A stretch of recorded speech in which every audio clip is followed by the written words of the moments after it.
Hello, good morning ചക്കരകളെ. ഞാൻ നേരത്തെ ഭക്ഷണം കഴിക്കുന്നൊരു വീഡിയോ ഇട്ട് അത് ഞാൻ പിടിച്ചിട്ട് അതിൻ്റെ പുറകെ വീഡിയോ ഉണ്ട്. എന്നിട്ട് പിടിച്ചിട്ട് അതെനിക്ക് ഇഷ്ടപ്പെട്ട ഡിലീറ്റ് ചെയ്തേ. ഒരു കാര്യം പറയണേ, മിനിഞ്ഞാന്ന് കഴിഞ്ഞ ദിവസം എനിക്കൊരു കുട്ടി എന്നെ വിളിച്ചിരുന്നു. അടുപ്പയിൽ ഓഫാക്കിയാൽ നോക്കട്ടെ, കരിഞ്ഞു പോയാൽ കൃഷ്ണ ഓഫാക്കി. കൃഷ്ണനൊക്കെ ഉണ്ട്. ഞാൻ സ്ഥാനമൊക്കെ മാറ്റി വെച്ചിരിക്കുക ഭഗവാന്. അഴകിൻ്റെ ആഴങ്ങളിൽ അവൾ മായുപോ, നോവിൻ്റെ തീരങ്ങളിൽ ഞാൻ മാത്രമായി. എന്താണെന്നറിയാമോ, ഒരു കുട്ടിയെ വിളിച്ചിട്ട് പറഞ്ഞേ, ചേച്ചി ഞാൻ രാത്രിയാണെന്ന് ആലോചിക്കണം, ഞാൻ ഇനി ഉണ്ടാവുമോ എന്നറിയത്തില്ല, ആത്മഹത്യ ചെയ്യാൻ പോവുകയാണ്, അങ്ങനെ ഇങ്ങനെയൊക്കെ പറഞ്ഞിട്ട് എനിക്കൊരു മെസ്സേജ് കിട്ടും. ഞാൻ മടുത്തെൻ്റെ വീട്ടിൽ എന്നെ പൂട്ടിയിട്ടിരിക്കുകയാണ്, അങ്ങനെ ഇങ്ങനെയൊക്കെ പറഞ്ഞുകൊണ്ട് മെസ്സേജ് ഇട്ടിരിക്കുന്നു. ഒരിക്കലും ഒരു വീട്ടുകാർ അവൾ കല്യാണം കഴിച്ച് വിട്ടിട്ട് എന്തോ പ്രശ്നമുണ്ട്, ഡൈവേഴ്സായിട്ട് വീട്ടിൽ വന്ന് നിൽക്കുമോ, നല്ല സ്ത്രീധനം കൊടുത്ത് കെട്ടിച്ചാണ്, എന്നിട്ട് വീട്ടിൽ വന്ന് നിൽക്കുമോ. എനിക്ക് മനസ്സിലായൊരു കാര്യം, കുട്ടികൾ കേൾക്കും ഇത്. നമ്മൾ കല്യാണം കഴിച്ച് വിടുമ്പോൾ ആൾക്കാർ വീട്ടിലുള്ളവർ കുറേ ബാധ്യതയൊക്കെ വരുത്തിയിട്ടായിരിക്കും കല്യാണമൊക്കെ കഴിച്ച് വിടുന്നത്. നമ്മൾ തിരിച്ച് റിട്ടേൺ വരുമ്പോൾ അവർക്ക് നമ്മളോടൊരു ദേഷ്യം വരുന്നത് സ്വാഭാവികമാണ്. അപ്പോൾ നമ്മൾ എന്ത് ചെയ്യണമെന്നറിയാമോ, നമ്മൾ ഒരു പരിസ്ഥിതിയൊക്കെ നമുക്ക് ഏകദേശം മനസ്സിലായി, നമ്മളൊരു ജീവിതത്തിൽ നിന്ന് കുറച്ച് അനുഭവം പഠിച്ചിട്ടായിരിക്കും നമ്മളെ ജീവിതത്തിൽ വന്നിരിക്കുന്നത്. അപ്പോൾ നമ്മൾ ഈ അനുഭവം പഠിച്ചെടുത്ത് വീണ് കിടക്കരുത്. ഈ കല്യാണം ഫെയിലായിട്ടുള്ളവരോടാണ് ഇന്ന് ഞാൻ സംസാരിക്കുന്നത്. വിവാഹ ജീവിതത്തിൽ ഫെയിലായിട്ട് കല്യാണം വന്നിട്ടുള്ളവർ ആദ്യം വേണ്ടത് എന്താണെന്ന് പറയുക, സാമ്പത്തിക ഭദ്രത കൈവരിക്കുന്ന എന്തെങ്കിലും ഒരു തൊഴിൽ വേണം കണ്ടുപിടിക്കാൻ. നിങ്ങളിങ്ങനെ മണ്ട ശിരോമണികളെപ്പോലെ ആരെങ്കിലും വിലയെടുത്തുകൊണ്ട് തന്നാൽ ജീവിക്കാം. പിന്നെ പിൽക്കാലത്ത് കല്യാണം കഴിച്ച് ഒരു ഫെയിലായി വീട്ടിൽ തിരിച്ചുകൊണ്ട് മാതാപിതാക്കൾക്ക് ഭാരമാകാൻ തയ്യാറാകരുത്. അവരുടെ സമ്പാദ്യവും എല്ലാം ചിലവാക്കി കെട്ടിച്ച് വിട്ടിട്ട് നൂറേൽ അത് തിരിച്ച് വന്നു കഴിയുമ്പോൾ പിന്നെ ഇവർ കെട്ടിച്ചു വിട്ടതിലും വേഗത്തിൽ തിരിച്ചു വന്ന് ഇതെന്താണെന്നറിയാമോ, എന്തായത് എനിക്ക് തോന്നുന്നു ചില വിവാഹബന്ധം വേർപിരിയാനൊക്കെ കാര്യം നമ്മുടെ ജീവിതത്തോടുള്ള ഉത്തരവാദിത്വക്കുറവാണ്. വീട്ടിൽ നിന്ന് സുഖിച്ചു പോയവർക്ക് രാവിലെ എഴുന്നേൽക്കേണ്ട, വീട്ടിൽ കൃത്യമായി ജോലിയുണ്ട്, യാതൊരു കാര്യത്തിൽ ഉത്തരവാദിത്വമില്ല. ഇങ്ങനെയുള്ള പെൺകുട്ടികൾ അന്യ സ്ഥലത്തോട്ട് കല്യാണം ചെയ്ത് വിട്ട് കഴിയുമ്പോൾ അവർക്ക് ഈ സുഖമൊന്നും അല്ല, നമുക്ക് കുറച്ച് ഉത്തരവാദിത്വമുണ്ട് ആ വീടിനോട്. നമ്മൾ നിൽക്കുന്ന അവിടെ ഞാൻ അടിമയില്ല അങ്ങനെ പറഞ്ഞിട്ട് കാര്യമില്ല. ഒരു വീട്ടിൽ കെട്ടിച്ചെന്ന് കഴിഞ്ഞാൽ ചില ഉത്തരവാദിത്തങ്ങളുണ്ട് നമുക്ക്. നമ്മളൊരു ജീവിതം തുടങ്ങുകയാണ്. അന്ന് വരെ നമ്മുടെ ജീവിതത്തിലുണ്ടായിരുന്ന ഉഴപ്പൊന്നും നമ്മൾ പിന്നെ എടുത്തിട്ട് കാര്യമില്ല. രാവിലെ നമ്മളെ ഉണരണം, ഒന്നും ചെയ്തില്ലല്ലോ അടുക്കള വരെ ഒന്ന് ചെല്ലണം, ആ വീട്ടിലുള്ള ആളുകളെയൊക്കെ ഒന്ന് കാണണം, സംസാരിക്കണം, ചിരിക്കണം. ഇങ്ങനൊരു കുടുംബമായിട്ട് നമ്മൾ പുറത്തുനിന്ന് വന്നൊരു വീട്ടിൽ വന്നു കഴിഞ്ഞത്, കല്യാണം ചെയ്ത് വന്നു കഴിഞ്ഞാൽ ആ വീട്ടിലും വീട്ടുകാരെയൊക്കെ നമ്മൾ സ്നേഹിക്കണം. അവരും നമ്മളെ സ്നേഹിക്കും. നമ്മൾ അങ്ങോട്ട് സ്നേഹം കാണിച്ച് പുതിയതായിട്ടൊരു പെണ്ണ് വരുമ്പോൾ എല്ലാവർക്കും ഒരു ശങ്കയായിരിക്കും. അപ്പോൾ ആ ശങ്കയും മറ്റും നമ്മുടെ മുഖത്ത് ആദ്യം തന്നെ നല്ല ഐശ്വര്യമുള്ളൊരു ചിരിച്ചിരിക്കണം. ഹൃദയത്തിൽ നിന്ന് ചിരിച്ച് അവരെ എല്ലാവരെയും പരിചയപ്പെടുക. നമ്മൾ ആ വീട്ടിലൊരാളാകാനൊന്ന് ശ്രമിക്കുകയും ചെയ്യണം. അപ്പോൾ ഈ വീട്ടുകാരെന്ത് ചെയ്യണം, നമ്മളെ ആളാക്കാൻ. ഇപ്പം ഞാൻ ഒരു ഭാഗം സംസാരിക്കാം, എന്നാലേ ശരിയാകത്തുള്ളൂ. അപ്പം നമ്മൾ ആ വീട്ടിൽ ആളാകാൻ ശ്രമിക്കുകയും ചില പൊരുത്തക്കേടുകൾ നമുക്ക് ഇഷ്ടപ്പെടാത്തതൊക്കെ കാണും. നമ്മൾ രണ്ട് കുടുംബങ്ങളിലെ ആൾക്കാരാണ്. എല്ലാ കുടുംബങ്ങളും ഒരുപോലത്തെ അല്ല. രണ്ട് വ്യത്യസ്ത സാഹചര്യത്തിൽ നിന്ന് വരുന്ന നമ്മുടെ മക്കളെ ഇത് പറഞ്ഞു പഠിപ്പിച്ചു കൊടുക്കണം. നമ്മൾ ആ വീട്ടിൽ ചെന്ന് ആ വീടുമായിട്ട് നമ്മൾ ചുറ്റിപ്പറ്റി നിൽക്കാനുള്ളൊരു സാഹചര്യം നമ്മളവിടെ സൃഷ്ടിച്ചെടുക്കണം. അത് നമ്മുടെ കഴിവാണ്, നമ്മുടെ പവറാണ്. എങ്കിൽ മാത്രമേ നമുക്കവിടെ നിൽക്കാൻ പറ്റത്തുള്ളൂ. എപ്പോഴും ആദ്യമേ തന്നെ ചൂലെടുത്തുകൊണ്ട് പോയി പെരക്കി ചുറ്റും തൂക്കുകയും തുടയ്ക്കുകയും ഭർത്താവിൻ്റെയും നാത്തൂൻ്റെയും മക്കളുടെയെല്ലാം തുണിയെടുത്ത് കഴുകുകയും ഇതൊന്നും ചെയ്തിട്ടൊരു കാര്യമില്ല. നമ്മൾ നല്ലൊരു വ്യക്തിത്വത്തിന് ഉടമയാണെന്ന് ആ വീട്ടുകാരെ കാണിച്ചു കൊടുക്കണം. മനസ്സിലായി? അവിടെ നമ്മൾ ജാടത്തെണ്ടിയാകല്ലോ, ജാടത്തെണ്ടിത്തരം കൊള്ളത്തില്ല, ജാടത്തെണ്ടിയാകല്ലോ. നല്ല സോഫ്റ്റായിട്ട് നല്ല പെരുമാറാൻ പഠിക്കണം ആദ്യം. നമ്മൾ വലിയ ജാടായിട്ട് ഞാൻ ഇത്ര സ്ത്രീധനവും സ്വർണ്ണമൊക്കെ കൊണ്ടുവന്ന സ്ത്രീയാണ്, എൻ്റെ നിങ്ങളല്ല, അങ്ങനെയൊന്നുമല്ല. നമ്മുടെ വീട്ടിലെങ്ങനെയാണോ അതേപോലെ തന്നെ ആ വീട്ടിൽ പെരുമാറാൻ നോക്കണം. നമ്മൾ അവരെ ഒന്ന് അടുപ്പിക്കാൻ നോക്കണം. അങ്ങനെ ഒരു ശ്രമവും നിങ്ങൾ നടത്താൻ തയ്യാറില്ലെങ്കിൽ കല്യാണം ചെയ്തിട്ട് പ്രയോജനമില്ല കേട്ടോ. ഞാൻ ഇന്നലെ ആ കുട്ടിയെ എനിക്ക് മനസ്സിലാക്കി തരാം. അവൾ നല്ല മിടുക്കിയൊരു കൊച്ച്. അപ്പോൾ അവൾ കല്യാണം കഴിച്ച് അവിടെ ചെന്ന് കഴിഞ്ഞിട്ട് എനിക്ക് നമ്മൾ പല അഡ്ജസ്റ്റ്മെൻറ്റിലൂടെ നമുക്ക് ജീവിക്കാൻ പറ്റത്തുള്ളൂടാ. എല്ലാം സുഖസുന്ദരമായി സിനിമയിലും സീരിയലും കാണുന്നവർക്കൊന്നും കിട്ടത്തില്ല. ജീവിതം ഭയങ്കര പരിക്കൻ മുഖഭാവമുള്ളതാണ് ജീവിതം. അതിനെ ഫേസ് ചെയ്തേ പറ്റത്തുള്ളൂ. നമ്മൾ ഇന്ന് വരെ അച്ഛൻ്റെയും അമ്മയുടെയും ചിലവിൽ നല്ല വസ്ത്രം എടുത്ത് ആഭരണം ഇട്ട് നല്ല ഭക്ഷണമൊക്കെ കഴിച്ച് ഉത്തരവാദിത്തങ്ങളൊന്നും ഇല്ലാതെ നമ്മൾ കഴിഞ്ഞുകൊണ്ടിരുന്ന നമുക്ക് ഒരു കുടുംബത്തിലേക്ക് ചെല്ലുമ്പോൾ ഒരു പക്ഷേ നിങ്ങൾ വീട്ടിലെ ഏറ്റവും ഇളയ മോളായിരിക്കും, അതിൽ നമ്മൾ ഒറ്റ മോളായിട്ട് വളർന്നതായിരിക്കും. നിങ്ങളവിടെ ചെല്ലുമ്പോൾ നിങ്ങളൊരു കല്യാണം കഴിച്ചൊരു മുതിർന്ന സ്ത്രീയായിട്ട് അവർ കാണുന്നത് അങ്ങനെ കാണത്തുള്ളൂ. ഒരു കുഞ്ഞായിട്ട് നിങ്ങളുടെ അച്ഛനെയും അമ്മയും കണ്ട കണക്ക്, അല്ലെ നിങ്ങളുടെ ചേച്ചി ഞങ്ങളുടെ ചേട്ടനൊക്കെ കണ്ട കണക്ക് ഈ അന്യ വീട്ടിലോട്ട് ചെന്ന് കഴിയുമ്പോൾ അവർ കാണത്തില്ല. മനസ്സിലായേ? നമ്മളെ മുതിർന്ന ആളായിട്ട് കണ്ടാൽ മതി, പക്ഷേ നമുക്ക് നമ്മുടേതായ ഒരു സ്റ്റാൻഡ് ഉണ്ടായിരിക്കണം. അങ്ങനെ ഒരു സ്റ്റാൻഡ് ഉണ്ടെങ്കിലും എന്താ നമ്മൾ ചെല്ലുന്ന വീട്ടിലത് കിട്ടത്തുള്ളൂ. നമുക്ക് നമ്മുടെ പെരുമാറ്റത്തിൽ അടിപൊളി ഒരു പക്വത ഉണ്ടായിരിക്കണം. നമ്മുടെ ചിരിയിലും നിപ്പിലും ഇരിപ്പിലും എല്ലാം മറ്റുള്ളവർ ബഹുമാനിക്കുന്ന ഒരു വ്യക്തിത്വത്തിൻ്റെ ഒരു ഭാവം ഉണ്ടായിരിക്കണം. മനസ്സിലായേ? രാവിലെ എഴുന്നേറ്റ് കുളിക്കത്തുമില്ല അലക്കത്തുമില്ല, രാവിലെ എഴുന്നേറ്റ് പാടെ വന്നിട്ട് ഏതെങ്കിലും സോഫയിലിരുന്ന് ഫോണും കുത്തിയിരുന്ന് വരുന്നവരെ കാണുമ്പോൾ അകത്തോട്ട് കയറി പോവുക, മിണ്ടാതെ സംസാരിക്കുകയായിരിക്കും. ഇങ്ങനെയൊക്കെ ചെയ്യുന്ന പെമ്പിള്ളേരുണ്ട്, കംപ്ലൈൻറ്റ് പറയുന്നുണ്ട്. ഞാനിത് പറയുന്നത് ശരിയാണ്, ഉണ്ട്. ഇങ്ങനെയൊക്കെ ചെയ്യുമ്പോൾ ആ വീട്ടുകാർക്കൊരു ദേഷ്യം വരും നമ്മളോട്, അത് വെച്ച് പ്രവർത്തിക്കും നമ്മളോട്. നമ്മൾ ആദ്യം തന്നെ രാവിലെ ഈ ഫോണെന്ന് പറഞ്ഞ സാധനം അങ്ങോട്ട് മാറ്റി വെക്കണം. ഈ ഫോണൊരു വലിയൊരു ഗുണവും ചെയ്യും ദോഷവും ചെയ്യുന്നൊരു സാധനം. ഇതങ്ങോട്ട് മാറ്റി വെക്കുക. എന്നിട്ട് ആ വീട്ടുകാരിട്ടൊന്ന് നിങ്ങൾ ബന്ധം സ്ഥാപിക്കുക. എല്ലാവരോടും ഹായ് ബായ് പറഞ്ഞ് സംസാരിച്ച് ആ വീട്ടിലൊരു ഒരു ഒരു അനക്കം ഉണ്ടാക്കുക. നമ്മളവിടെ ഉണ്ട്, പുതിയൊരാളിവിടെ താമസിക്കാൻ പോകുന്നത്. ആ വീട്ടുകാരെ ഒന്ന് ബോധ്യപ്പെടുത്തി കൊടുക്കണം. ഒരു ചിരിയും ബഹളവും സംസാരമൊക്കെ അവരുടെ കൂടെ ഒന്ന് ഭക്ഷണം കഴിക്കാൻ കൂടുക. അമ്മ അടുക്കളയിൽ കിട്ടുന്ന ജോലി ചെയ്യുമ്പോൾ അമ്മ എന്തെങ്കിലും ഹെൽപ്പ് ചെയ്യണമെന്ന് ചോദിച്ച് ചെറിയ കുഞ്ഞു ഹെൽപ്പാണെങ്കിലും അവിടെ ചെയ്ത് കൊടുക്കുക. എന്നിട്ട് അവരുമായിട്ടൊരു നമ്മളൊരു സംസാരത്തിനൊരു സാഹചര്യം ഒരുക്കണം. നിങ്ങൾ പുതുപ്പടരെ പോലെ റൂമിൽ തന്നെ കുത്തിയിരിക്കരുത്. മനസ്സിലായേ? നമ്മൾ പിന്നെ പോലും നമ്മുടെ ജീവിതം തുടങ്ങി എന്ന് നിങ്ങൾ ആദ്യം അതിനെക്കുറിച്ചൊന്ന് ബോധ്യമാകണം. ഈ റിസ്ക് ഒന്നും എടുക്കാൻ പറ്റത്തില്ലെങ്കിൽ കല്യാണം കഴിക്കരുത്. ഇതൊരു റിസ്ക്കാണ്, സുഖമുള്ള റിസ്ക്കാണെന്ന് ഞാൻ എൻ്റെ ഇൻ്റർവ്യൂവിൽ പറഞ്ഞിട്ട്, ഇതൊരു സുഖമുള്ള റിസ്ക്കാണ്. ഇങ്ങനെ ഓരോ മാതാപിതാക്കളും ഓരോ ആൾക്കാർ പൂർവികരായിട്ടുള്ളവർ ഇങ്ങനെയുള്ളൊരു റിസ്ക് ഏറ്റെടുത്തുകൊണ്ടാണ് നമ്മൾ ഇന്ന് ഈ ഭൂമി ജനിച്ച് ഇവിടെ ജീവിക്കുന്നത്. അടുത്ത റിസ്കിനൊന്നും തയ്യാറായില്ല നമ്മൾ ഈ ഭൂമി കാണുമോ? അപ്പോൾ അങ്ങനെ ചിന്തിക്കണം. ഉടനെ ഇനി ഭർത്താവുമായിട്ട് പിണങ്ങി വീട്ടിൽ വന്ന് നിൽക്കുക. വീട്ടുകാർ കടവും പ്രാരാബ്ദവും മേടിച്ചായിരിക്കും എന്തെങ്കിലും വിറ്റിട്ടും അങ്ങനെയൊക്കെ കഷ്ടപ്പെട്ടും ഒരുപാട് സ്വപ്നങ്ങൾ അവരുടെ ഹനിച്ചിട്ടായിരിക്കും നമുക്ക് സ്ത്രീധനമൊക്കെ തന്ന് നമ്മളെ കെട്ടിച്ചു വിട്ടിരിക്കുന്നത്. ഇനി സ്ത്രീധനം തന്നില്ലെങ്കിൽ ഒരു വിവാഹം എന്ന് പറഞ്ഞാൽ സാമ്പത്തിക ചിലവ് നല്ല പോലുള്ളൊരു കാര്യം, അല്ലെ വില ഇറങ്ങിപ്പോണം, അല്ലെ വില രജിസ്റ്ററാകുമായിരിക്കണം. ഇങ്ങനെ ഭയങ്കരമായിട്ട് ആർഭാടമായിട്ടൊക്കെ കല്യാണം കഴിച്ച് വിടുന്ന വീട്ടുകാർ അതിൽ നിന്ന് കരകയറാൻ കുറേ വർഷം പിടിക്കും. അപ്പോഴാണ് നമ്മൾ തിരിച്ചു പോരുന്നത്. തിരിച്ചു വരുമ്പോൾ നമ്മൾ വീട്ടിൽ നിൽക്കാൻ പഠിക്കണം ആദ്യം. ഒന്നാമത്തെ തറുതല പറയരുത്. ഒന്നാമത്തെ നമ്മളെപ്പോഴും ഒരു സ്പേസ് കണ്ട് ഒതുങ്ങി നിൽക്കാൻ നോക്കണം. കാരണം നമ്മൾ ഇങ്ങനൊരു സിറ്റുവേഷനിലൂടെ വന്നിരിക്കുന്നതാണ്.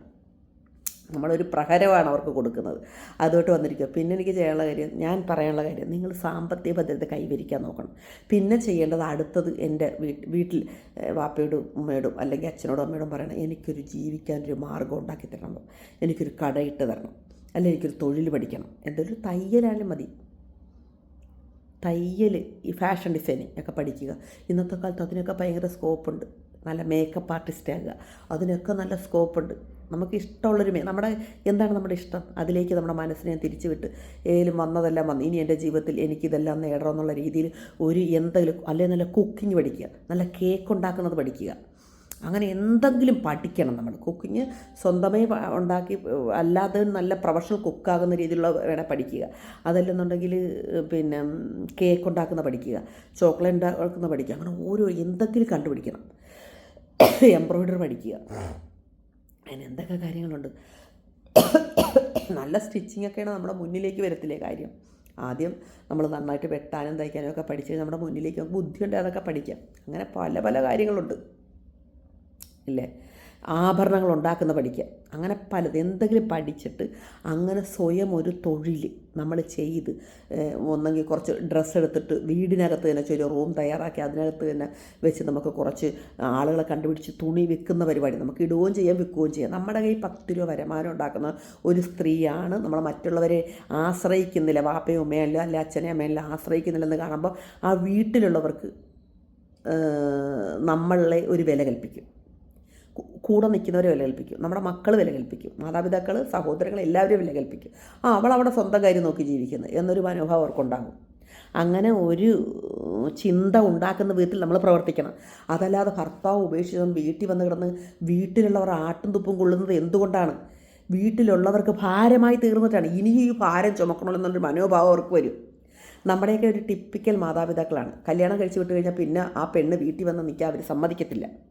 അപ്പോൾ ഈ കുട്ടീനോട് ആത്മഹത്യ ചെയ്യുമെന്നൊക്കെയാണ് പറഞ്ഞത്. അപ്പോൾ എനിക്ക് ഈ കുട്ടിയോട് പറയാനുള്ളൊരു ഉപദേശമാണ്, നീ സ്വന്തം കാലം നിൽക്കാൻ ഒരു വരുമാനം കണ്ടെത്തുക. ഇനി ഒരു ജോലി ഇനി ഒരു കല്യാണം ഈ ഉടനെ ഒന്നും കഴിക്കരുത്. ആദ്യം വേണ്ടത് നമുക്കൊരു സാമ്പത്തിക സ്ഥിരത ഉണ്ടാക്കിയെടുത്തതിന് ശേഷം നമുക്കൊരു സ്വന്തം ഒരു ചെറിയൊരു വരുമാനം, മറ്റുള്ളവരെ ആശ്രയിക്കാതിരിക്കാനുള്ള ഒരു വരുമാനം ഉണ്ടാക്കിയെടുക്കുക. സ്വയം തൊഴിൽ കണ്ടെത്തിയെടുത്തതിന് ശേഷം നീ എന്ത് ചെയ്യണം? ഒരു കല്യാണത്തെക്കുറിച്ച് ആലോചിച്ചോ. അപ്പോൾ ഒരു കുറച്ച് പക്വത വരും. ഇതേപോലെ സമാന അനുഭവങ്ങളുള്ള ഏതെങ്കിലും ഒരു സെക്കൻഡ് മാരേജ് തന്നെ വരും. അപ്പോൾ കല്യാണം കഴിക്കുക. അതല്ലാതെ എടുത്ത് ചാടരുത്. പിന്നെ ഗൾഫിലത് ഇത്ര സുന്ദരിയായൊരു കുട്ടിയാണ്, നീ എവിടെയെങ്കിലും ഗൾഫിൽ ആൻറ്റി എനിക്കൊരു ജോലി മേടിച്ചാൽ, നീ ഇത്ര സുന്ദരിയായൊരു കൊച്ചിനെ ഏതെങ്കിലും ഒരു വീട്ടുജോലിക്ക്, എനിക്കൊരു വീട്ടുജോലി എൻ്റെ കുഞ്ഞുങ്ങളെ നോക്കാം, അതൊന്നും വേണ്ട. അതൊക്കെ കുറച്ച് ഏജ്ഡ് ആയിട്ടുള്ളവരൊക്കെ ചെയ്യുന്ന പരിപാടി. അതിൻ്റെ ഒന്നും ഒരു ആവശ്യമില്ല.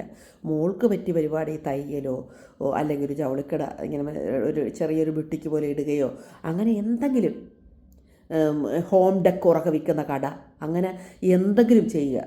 അങ്ങനെ ഒരു നല്ല പരിപാടിയിലേക്ക് നമ്മൾ ആലോചിക്കണം എന്ത് ചെയ്യണം. നമുക്ക് ഇഷ്ടമുള്ളൊരു കാര്യം ആലോചിക്കണം. എന്നിട്ട് ആ ഇഷ്ടമുള്ള കാര്യത്തിലേക്ക് നമ്മൾ പ്രവർത്തിക്കണം. ദൈവമേ അതെനിക്ക് സാധിച്ചു കിട്ടണമെന്ന് വീട്ടുകാരോടത് പറയുക. ഞാൻ എന്താ ജീവിച്ചോളാം എന്ന് പറയാം. അപ്പം നമ്മളൊരു വരുമാനം ഒരു വീട്ടുകാരും എതിർക്കത്തില്ല, ഉറപ്പായ കാര്യമാണ്. അല്ലാതെ അടുത്ത കെട്ടിപ്പോകാനല്ല നോക്കേണ്ടത്. അല്ലെ അടുത്ത നാട് വിട്ട് എവിടെയെങ്കിലും പോയി വീട്ടുജോലി, അങ്ങനെ വീട്ടുജോലിയൊക്കെ ലാസ്റ്റ് ഓപ്ഷനേ ആകാവുള്ളൂ കേട്ടോ. കൊച്ചു മിടുക്കിയൊരു സുന്ദരി, നീ എവിടെയെങ്കിലും വീട്ടുജോലിക്ക് വെച്ചാൽ നമ്മൾ സുരക്ഷിതത്വമായിരിക്കും നിനക്ക് തോന്നുന്നുണ്ടോ? സുന്ദരിയായ പെൺകുട്ടിക്കൊക്കെ പറ്റിയ പരിപാടിയല്ല അത്. കൊച്ചു പെണ്ണ്, അതിന് പറ്റിയ പരിപാടിയില്ല. വളരെ കുഞ്ഞിലെ അതിനൊക്കെ ഈ വേഗം കല്യാണം കഴിച്ചൊരു കുഞ്ഞുമുണ്ട് അതിന്. അപ്പം നിനക്ക് വേണ്ടത് സാമ്പത്തിക ഭദ്രതയാണ്. നിന്നെപ്പോലെ ഏതെങ്കിലും കുട്ടികൾ ഇത് കേൾക്കുന്നുണ്ടെങ്കിൽ, ഡൈവേഴ്സൊക്കെ ആയിട്ട് വീട്ടിൽ നിന്ന് നിൽക്കുന്നുണ്ടെങ്കിൽ, അവർ വീട്ടുകാർക്ക് ഭാരമായി വരുമ്പോൾ നമുക്ക് ജീവിക്കണമെന്ന് തോന്നില്ല, എന്ത് ചെയ്യണമെന്ന് അറിയത്തില്ല, എങ്ങോട്ടെങ്കിലും ഓടിപ്പോകാൻ തോന്നുന്നു. ശരിയാണ്, നമ്മളോട് സ്നേഹവും കരുണയൊന്നും ആരും കാണിക്കുക. ഇതെല്ലാം നമ്മൾ ജീവിതത്തിൽ എന്തെങ്കിലും പഠിക്കാൻ വേണ്ടിയിട്ടാണ്. നിങ്ങൾ ഈ പഠിക്കാൻ വേണ്ടിയിട്ടാണെന്ന് വിചാരിക്കണം. നിങ്ങൾ ഈ ഘട്ടങ്ങളൊന്ന് കഴിഞ്ഞ് മുന്നേറി നിങ്ങൾ സ്വന്തമായിട്ട് ആൻറ്റി പറയുന്ന പോലെ ഒന്ന് ചെയ്തു നോക്ക്. നിങ്ങളൊരു സ്വയം തൊഴിൽ 10 രൂപ വരുമാനമുള്ള മാർഗം കണ്ടുപിടിച്ച് അത് ചെയ്ത് നിങ്ങളത് വിജയിക്കും. അപ്പം വീട്ടുകാരും നാട്ടുകാരും കൂടെ നിന്നവരെല്ലാം അംഗീകരിക്കുന്നതിന്.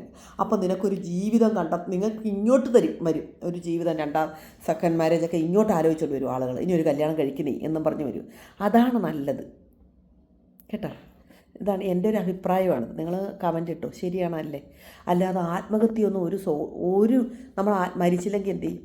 എൻ്റെ ഇതേപോലൊരു പരിചയത്തുള്ള ഒരാൾ കുരുക്കിട്ട്, ഭർത്താവോട്ട് വഴക്കിട്ട് കുരുക്കിട്ടിട്ട് ഒരു വശം തളർന്നണക്ക ഇപ്പോൾ കട്ടിലെ തന്നെ കിടപ്പ. പുള്ളിക്ക് സ്വാധീനമില്ല. എന്നാലും ബാത്റൂമിലൊക്കെ ഇപ്പോൾ വർഷങ്ങൾക്ക് ശേഷം ഫിസിയോതെറാപ്പിയൊക്കെ ചെയ്ത് ശേഷം ഒരു സാധനം വെച്ച് പിടിച്ച് ഇങ്ങനെ കയ്യിൽ പിടിക്കുന്ന ആ സാധനം വെച്ച് കുത്തിയ ബാത്റൂമിലൊക്കെ പോകുന്നത്. ഒന്ന് ആലോചിച്ചോടെ, ജീവിതം പോയില്ലേ? ഭർത്താവും ഭാര്യയോട് മിണ്ടത്തേയില്ല. നരകമായി പോയി ജീവിതം. അങ്ങനെയുള്ള മണ്ടത്തരം. നമ്മൾ ചാകണമെങ്കിലും അതൊരു ഈശ്വരൻ തമ്പുരാൻ വിചാരിക്കണം. ഈ പറഞ്ഞ ആൻറ്റി പോലും ശ്രമിച്ചിട്ടുള്ള തമ്പുരാൻ വിചാരിക്കാതെ ഇവിടുന്ന് പോകാൻ പറ്റത്തില്ല. പക്ഷേ അത് ഏറ്റവും മോശം മാർഗ്ഗമാണ്. നമ്മൾ എന്ത് വന്നാലും ഫേസ് ചെയ്യാനുള്ള ധൈര്യം നമുക്കുണ്ടാകണം കേട്ടോ. സുഖ ദുഃഖങ്ങൾ കലർന്നാണ് ജീവിതം. ഒരിക്കലും സുഖം മാത്രം കിട്ടും നിങ്ങൾ ഒരിക്കലും വിചാരിക്കരുത്. നിരാശപ്പെടണ്ട, സന്തോഷമായിട്ടിരിക്കുക കേട്ടോ. നല്ല തമാശ സിനിമകളൊക്കെ കാണുക, അതെപ്പോഴും ഞാൻ പറയുന്നൊരു കാര്യമാണ്. നിങ്ങളൊരിക്കലും നമ്മുടെ ആത്മാവിനെ താഴ്ത്തോട്ടാക്കരുത്. ഇനി എന്ത് ചെയ്യും, അയ്യോ അങ്ങനെയല്ല. എന്തെങ്കിലും ഒരു മാർഗ്ഗം ഈശ്വരൻ എനിക്ക് തരും എന്ന് വേണം ഇങ്ങനെ മേൽക്ക് മേൽ ഇങ്ങനെ നമ്മൾ പ്രാർത്ഥിച്ച് കൂട്ടിക്കൊണ്ടിരിക്കണം.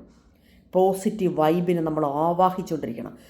ഞാൻ രക്ഷപ്പെടും, എൻ്റെ മാർഗ്ഗം ദൈവം എനിക്ക് തരും, എനിക്ക് നല്ലൊരു മാർഗ്ഗം കൊണ്ട് തരും. അല്ലാതെ ഞാൻ എങ്ങനെ രക്ഷപ്പെടും, ഇനി എന്താ എൻ്റെ മുന്നിൽ വഴി, ഇനി എനിക്ക് വഴിയില്ല, അയ്യോ എല്ലാവരും എന്നെ വെറുത്ത്, ആർക്കും എന്നെ ഇഷ്ടമല്ല, ഒന്ന് ആത്മഹത്യയ്ക്ക്, ഇങ്ങനെ ചിന്തിച്ച് കഴിഞ്ഞാൽ നമ്മുടെ ഈ ലെവൽ താഴ്ന്നുകൊണ്ടിരിക്കും. ലെവൽ താഴാൻ സമ്മതിക്കും. ലെവൽ പൊങ്ങി പോയിക്കൊണ്ടിരിക്കണം.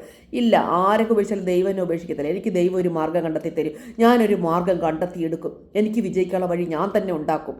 എനിക്കൊരു വരുമാനം ഞാനുണ്ടാക്കും. ഞാൻ ആരെയും ആശ്രയിക്കത്തില്ല. ഇങ്ങനെ വിചാരിക്കണം.